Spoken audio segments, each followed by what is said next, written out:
What do you remember doing as a child when you were in school? Personally, I remember playing soccer all the time because that's what I loved. I remember going to the park with my friends and we just practiced soccer all the time. I remember that the only things that I had to worry about were if my friend's mom was going to let her play with me that day, or maybe my mom was going to force me to eat vegetables at dinner. That's what took up the majority of my time. Now, imagine what these children did up most of their time. Imagine what they had to worry about.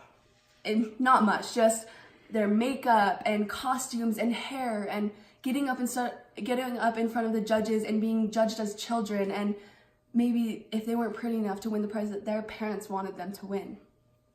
Karen Caroline, a woman who wrote an article called "I Was in Beauty Pageants as a Child" for the Sydney Morning Herald, said she was scared of, quote, "the latent and confusing fear of being looked at sexually, which continued even into adulthood, and the haunting sense that I have no face when it was not made up for the stage," close quote.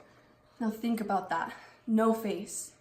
Caroline tells us that she started participating in pageants before she was even 7, and the feeling of sadness and loneliness and being sexualized continued throughout her whole entire life.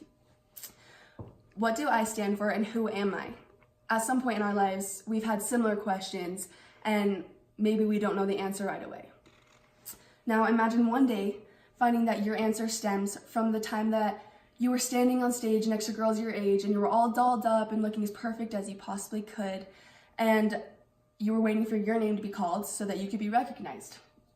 Then all of a sudden, the pageant's over and you realize that everything you worked for, all of your work, was for nothing, and you just weren't good enough. A writer for the magazine Psychology Today named Martina M. Cartwright said that children who are participating in beauty pageants have, quote, "an unrealistic expectation to be thin, physically beautiful, and perfect," close quote. We all know the brain is a powerful thing, and the brain's created so many things that I couldn't imagine living without. Take the phone, for example, and a camera that we take pictures so that we don't forget these special memories we want to remember, and a TV so that we can stay caught up on what's going to be talked about the next day.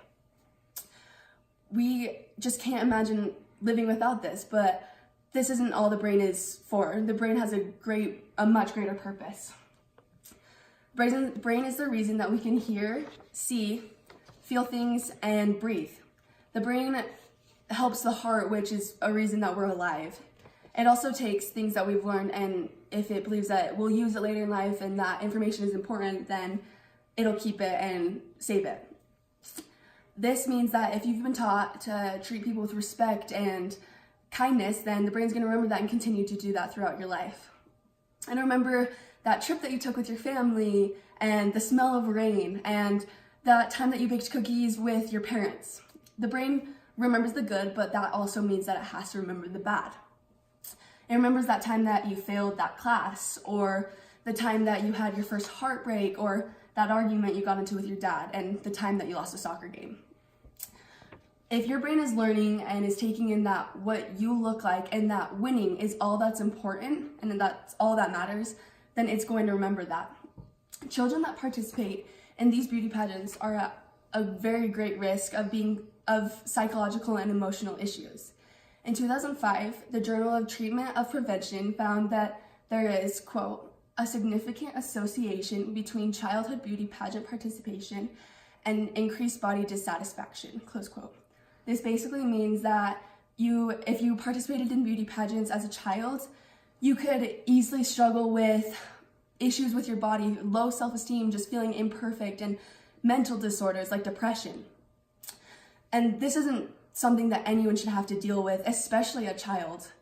So the question is, do you want to take that risk?